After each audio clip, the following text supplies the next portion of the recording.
G20 2023 का ये सम्मेलन जो कि भारत करवा रहा है और उसके अंदर नेपाल ने एक बहुत बड़ी सहायता भी करी है भारत की। और इसके साथ साथ अगर बात करें हम दोस्तों, क्या नेपाल भी एंटर कर सकता था G20 के अंदर, और अगर कर सकता था तो फिर क्यों नहीं करा? क्या भारत ने इसे मौका ही नहीं दिया? मतलब भारत के पास अगर पावर थी तो क्यों मौका नहीं दिया, जबकि नेपाल ने सहायता करी थी। नमस्कार, मैं पीएम डीएनए सिंह और आप देख रहे हैं कमाल यार। इस वीडियो के अंदर कई ऐसे सवाल छुपे हुए हैं जिसके जवाब कुछ लोग ढूंढ रहे हैं और कुछ लोग इससे नाराज भी हो सकते हैं, लेकिन सच्चाई लाना हमारी यहाँ पे आदत है और हम लाते भी रहते हैं। मैं आपको बता दूं कि G20 सम्मेलन 9th और यहाँ पे 10th सितंबर को जो मुख्य मीटिंग है, जैसे कि प्राइम मिनिस्टर्स की मीटिंग है, वो हो जाएंगी। और उसके बाद ये G20 सम्मेलन कई दिन और भी चलेगा, जिसमें फाइनेंस मिनिस्टर की बैठक होंगी, जिसमें एग्रीकल्चर मिनिस्टर की बैठक होंगी, मतलब बहुत सारी बैठक होंगी। क्या इसके अंदर नेपाल इन्वॉल्व कर सकता है? किसी भी सिचुएशन के अंदर माने, लेकिन इन्वॉल्व कर सकता है क्या? और अगर कर सकता है तो उसको क्या फायदा हो सकता है? ये बात भी बहुत ज्यादा इंपॉर्टेंट हो जाती है। तो ये सारे सवाल यहाँ पे क्लियर करने वाले हैं, तो वीडियो के अंत तक बने रहिए। और अगर आप चैनल पे नए हो, चैनल को सब्सक्राइब करके बेल आइकन दबा लीजिए ताकि आपको अपडेट भी सबसे पहले मिल सके। चलिए वीडियो को शुरू करते हैं।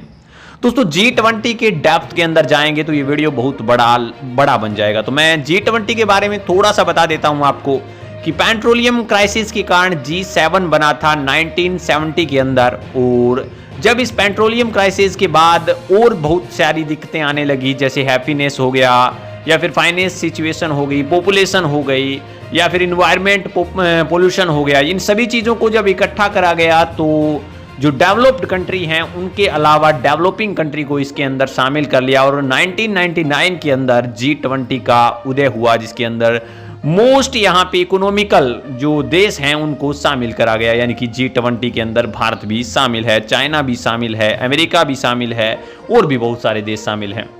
हम आपको बता दूं कि अब जो यहाँ पे ये सम्मेलन हो रहा है वो भारत के अंदर हो रहा है, और भारत को लग्जरी गाड़ियां चाहिए थी, और वो लग्जरी गाड़ियां भारत के ही पड़ोसी देश ने यहाँ पे शिखर सम्मेलन के अंदर नेपाल ने और संयुक्त अरब इमरात जैसे यहाँ पे देशों ने सहायता के रूप में भेजी हैं।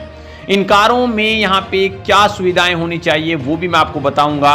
अत्यधिक विशिष्ट सुविधाएं होनी चाहिए, जैसे टिश्यू की ब्रांड तक भी इसके अंदर अवेलेबल होंगे। 1943 में स्थापित देश की पुरानी कार रेंटेन कंपनी केटीसी इंडिया को पिछले शनिवार को यहाँ पे 25 टोयोटो कंप्यूटर वैन जो दी गई हैं। और इसके साथ साथ हम कह सकते हैं कि जो विदेश हैं उन्होंने भी मांग पूरी करी है। सबसे ज़्यादा 63% मांग पूरा करने वाला नेपाल बना है।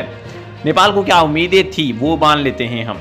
मैं आपको बता दूं कि G20 सम्मेलन के अंदर बहुत से ऐसे डिसीजन लिए जा सकते हैं कि जिसके अंदर हम इस क्राइसिस को कैसे निपट सकते हैं, या फिर इकोनॉमी को कैसे सुधार सकते हैं, या फिर जॉब जनरेट कैसे कर सकते हैं। ऐसी मुद्दों पर बातें की जाती हैं। तो हाल ही में हम कह सकते हैं कि अगर नेपाल उसके अंदर हो और उतने बड़े लोगों के बीच नेपाल का कोई भी मेंबर, जैसे पीएम हो, फाइनेंस मिनिस्टर हो, चाहे वो एग्रीकल्चर डिपार्टमेंट का मिनिस्टर हो, इन सभी को अगर यहाँ पे मौका मिले तो इनको भी बहुत कुछ सीखने का यहाँ पे मिल सकता है।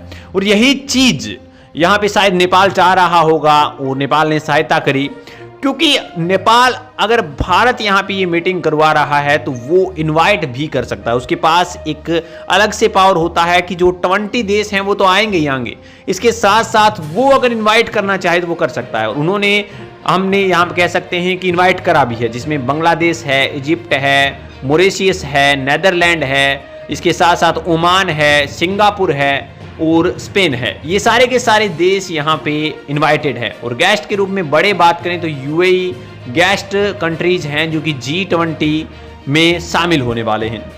अब नेपाल का नाम नहीं आया, जबकि नेपाल ने संयुक्त अरब इमरात ने यहाँ पे भारत की सहायता करी थी।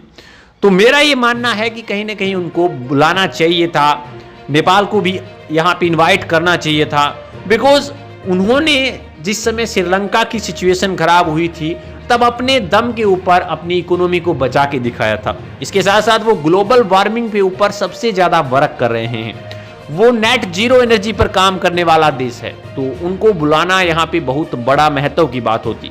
और सबसे बड़ी बात ये है कि नेपाल पुअर कंट्री से अब डेवलपिंग कंट्री के अंदर आ चुका है, तो उनको बुलाया जा सकता था, हम ऐसा कह सकते हैं। तो ये कहीं ना कहीं मुझे गलती लगी। कि आपको भी ये गलती लगी? अपने विचार कमेंट सेक्शन में जरूर लिखिए। चलिए आज के लिए रखते हैं, नया अपडेट मिलता है फिर आपके सामने। वीडियो को लाइक कीजिए, शेयर कीजिए, और अगर आप चैनल पर नए हो चैनल को सब्सक्राइब कर लीजिए।